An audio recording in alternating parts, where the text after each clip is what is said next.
لأن الدين الذي لا يجد له براهين وأدلة تثبته من القرآن أو من السنة، لأنه دين ضعيف متهافت لا أصل له ولا جذور، فلا شك أنه سيستعين بحيل أخرى لإثبات هذا الدين، لا سيما في مقام المناظرة وفي مقام الحوار وفي مقام الدعوة وفي مقام الحجة. إذا خلا الدين من الحجج لجأ إلى الحيل والكذب، ولذا الله سبحانه وتعالى وصف الكفار بأنهم يفترون. كم جاءت من آيات في القرآن تصف الكفار أنهم أهل فرية، وأن من أعظم الظلم ما يفترونه على الله عز وجل. أيها الإخوة، ما من شعبة من شعب الكفر والضلال إلا وتجدها عند الشيعة الإمامية. لا بد أولا أن نبين شيئا مهما جدا، وهو أن الكذب عند الإمامية عبادة. الكذب على أهل الإسلام عبادة يتدينون بها. ولذا والله أنا شخصيا لم أرى مناظرة أو حوار أو أمارسه شخصيا مع الشيعة إلا وأجد الخصم الشيعي يكذب كذبا فجا، لا كذب خطأ يعني غير مقصود، فهم ضعيف للنص، لا كذب يختلقه تعبدا. الحمد لله في هذا الزمان، زمان انتشار كتب الشيعة الإمامية، زمان الفضائيات، أطلت علينا الحقيقة وظهرت أنهم يكذبون تعبدا. ممكن يزور لك كتاب هذا كبره عن عالم من علماء أهل السنة، مثل ما فعل عبد الحسين الموسوي في كتاب المراجعات، أو صاحب كتاب ليالي بيشاور في كذبه وغير ذلك، يكذبون وينشئون الكذب في نصرة الدين. من أين نشأ هذا الكذب؟ من أين انطلق؟ شوفوا معي يا إخواني. ولذلك يعني يكثر الكذب عندهم، حتى شهد بعضهم على بعض أنهم يكذبون وأنهم أكذب أهل الأرض. هذا يا إخواني كتاب الكافي للكليني عن أبي عبد الله عليه السلام قال قال رسول الله صلى الله عليه وآله وسلم. انظروا، يكذبون على رسول الله عليه الصلاة والسلام وما عندهم مشكلة، كذبوا على الله ما يكذبون على رسول الله.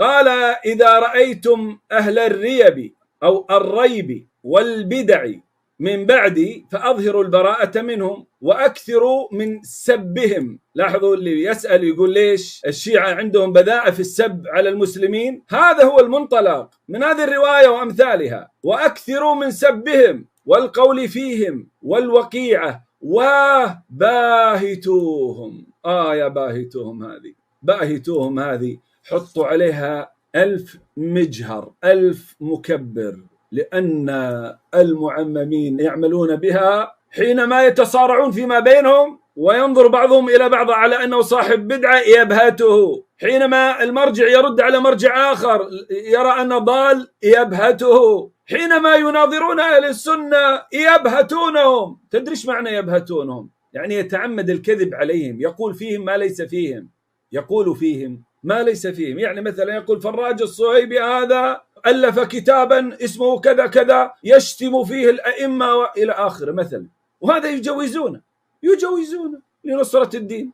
وممكن يطلعون بعد وفاة العبد الفقير أو أحد من علماء أو من طلاب العلم أو من محاوريهم كتابا يقولون فراج الصهيبي قبل وفاته راسل الشيخ فلان وقال أنه اهتدى على يده، مثل ما صنع عبد الحسين الموسوي مع شيخ الأزهر سليم البشري لما مات. بعد موته طلع كتاب مراجعات وقال أنه اهتدى، وهذه مراسلاتي بيني وبينه.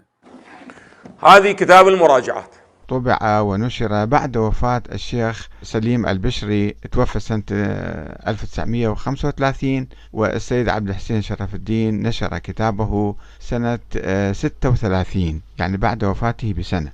هذا الكتاب اللي الآن موجود باسم المراجعات ترى هاي مو النسخة الأصلية، ومع الأسف الشديد أنه هذه احنا نتعامل معها أنها شنو؟ بعبارة أخرى، لو كان سليم البشري اللي وقع الحوار بينه وبين من؟ وبين شرف الدين، لعله كان يعترض على شنو؟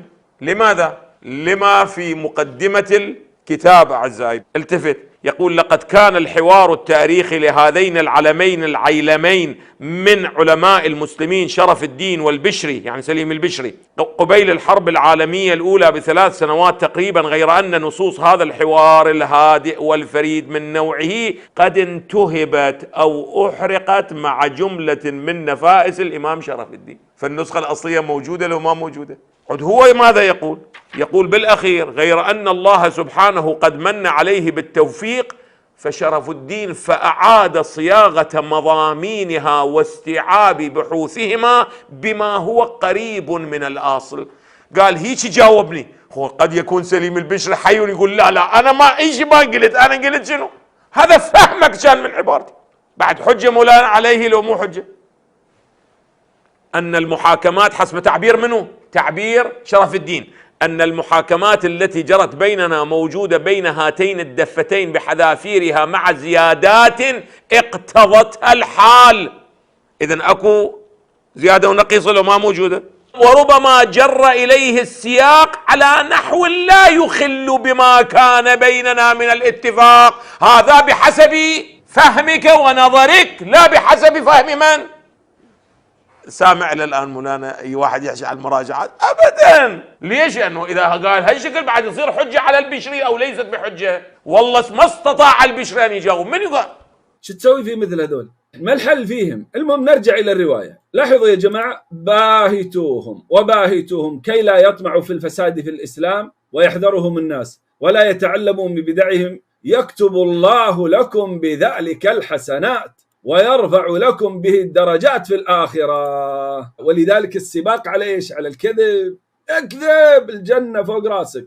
كل ما تكذب كل ما تزيد حسناتك. كل ما تكذب على أهل السنة وعلى أبي بكر وعلى عمر وعلى عائشة كل ما تزيد حسناتك. ترى هذه قاعدتهم يا جماعة. والله أنهم يعرفون أنهم يكذبون، لكنهم يتعبدون بالكذب، يرون أن هذا يرفع درجتهم في الجنة. طيب واحد من الشيعة يقول: والله يا شيخ فراج أنت واحد سني، أنا أريدها من مراجعنا، أنا أريدها من شيوخنا، ولا يهمك.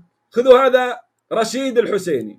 روايات عندنا وعندنا مسائل شرعية أيضا، يعني الفتوى التي أنقلها فتوى عن الأعلام. إذا رأيتم أهل البدع، فتوى شرعية أقراها عن علمائنا عن فقهائنا. أهل البدع يعني الذين يذكرون البدع وينشرون البدع بين الناس، وإن كانوا أصحاب عمائم ومنابر ومدارس ومؤسسات وفضائيات، هؤلاء لا بد من مقاومتهم. شلون مقاومتهم؟ يعني مثلا تسأل أهل السنة، أقول والله أرد على الرافضة بما في كتبهم، لا، بل أحاجهم بما في كتاب الله وسنة رسوله صلى الله عليه وسلم. أهدم دينهم بالقرآن والسنة، ما أحتاج إلى أني أكذب عليهم. شوفوا شو يسوون. قال عمائم رمزية إلى المعممين.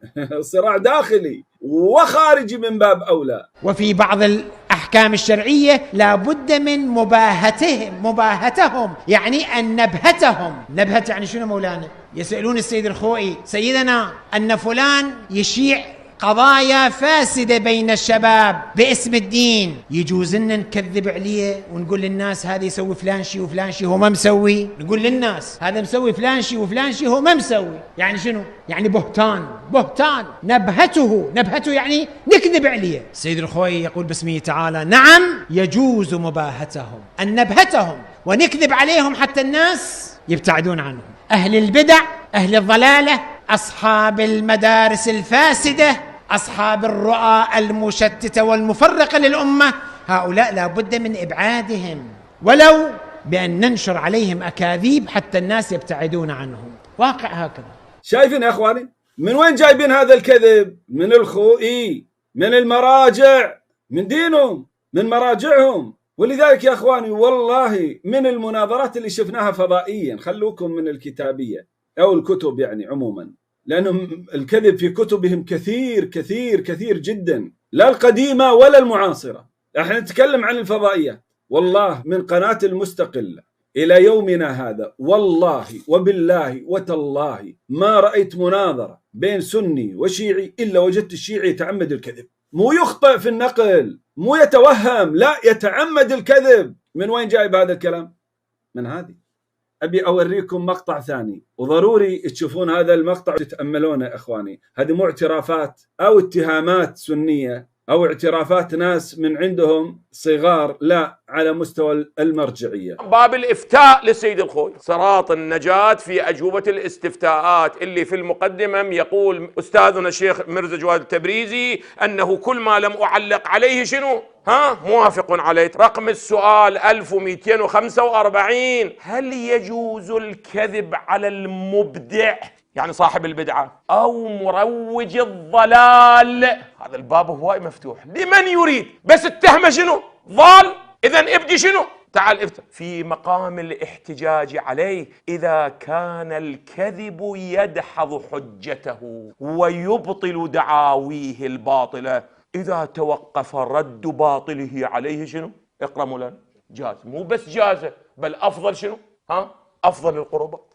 لاحظ، مو بس جازة بل أفضل القربات. خوئي تبريزي، شايفين يا أخواني أن دينهم قائم على الكذب؟ الحين ماذا يبقى لهم في برامجهم، في قنواتهم، بل حتى في اليوتيوب؟ يتعمدون الكذب على الصحابة، على التاريخ، على القرآن، على أهل السنة، يزورون، يبهتون، يقذفون قذف. يعني دينهم يجوز لهم، يقولون هذا عبادة عظيمة. اكذب.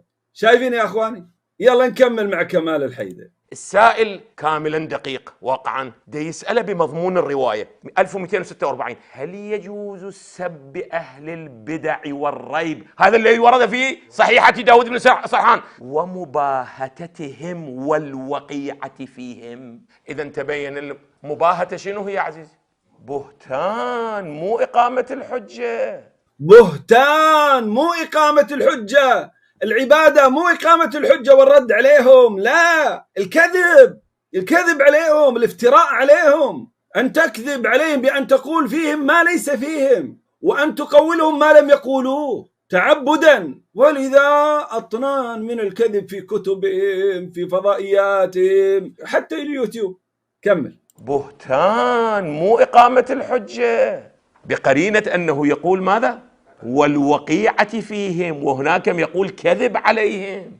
التفت جيدا. قال الخوئي: إذا ترتب ردع منكر على تلك فلا، صاحب الجواهر الصفة يقول: بل أفضل القربات. بل أفضل القربات أن تكذب وتفتري وتبهت وتقول أم المؤمنين عائشة فيها، وأبو بكر فيه، وعمر فيه، والصحابة فيهم، والشيخ السني ابن باز فيه، وابن تيمية فيه، وإلى آخره. أفضل القربات تبهتهم، تكذب عليهم، وتألف عليهم قصص وأشياء. ولذلك دينك أيها الشيعي، دين المراجعي، دين الكذب والبهتان والافتراء، لا مصداقية لا لكتبهم ولا لما يقولون ولا لما يبحثون، لا بحوث ولا كتب ولا رسائل ولا فضائيات ولا غير ذلك.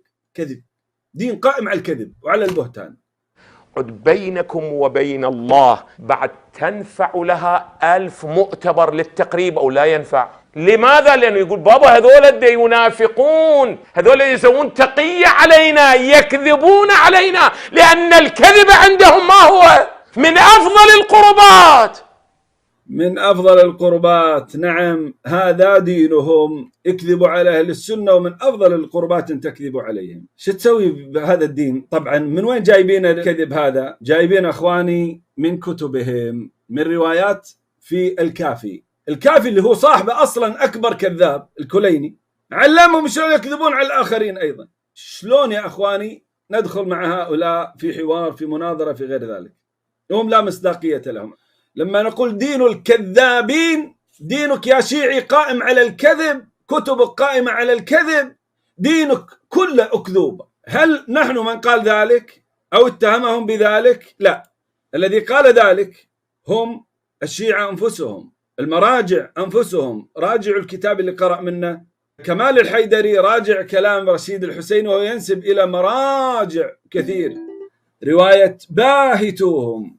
تصدقون يا أخواني والله، وأنا أقول لكم من واقع تجربة شخصية، في مناظراتنا مع الرافضة، مع اللي ناظرناهم منهم، ما أنقل هم الحجة وردها، أنقل هم تتبع أكاذيبهم. وتلقاه في المناظرة يلجأ إلى 6 أكاذيب 10 أكاذيب، ينشرها بسرعة وتلحق ولا ما تلحق. من باب التشتيت. هم لا يناظروننا ليفحمون، هم يدرون أنهم مو أهل القرآن ولا سنة، هم يناظروننا ليكذبوا على أتباعهم، ليخدعوا أتباعهم فقط. اكذبوا على أهل السنة يا شيعة، تدخلون الجنة وتكون عندكم أقوى العبادات وأعلى الدرجات، تؤتونها بالكذب والبهتان على الصحابة، والله حتى على رسول الله يكذبون، حتى على النبي عليه الصلاة والسلام.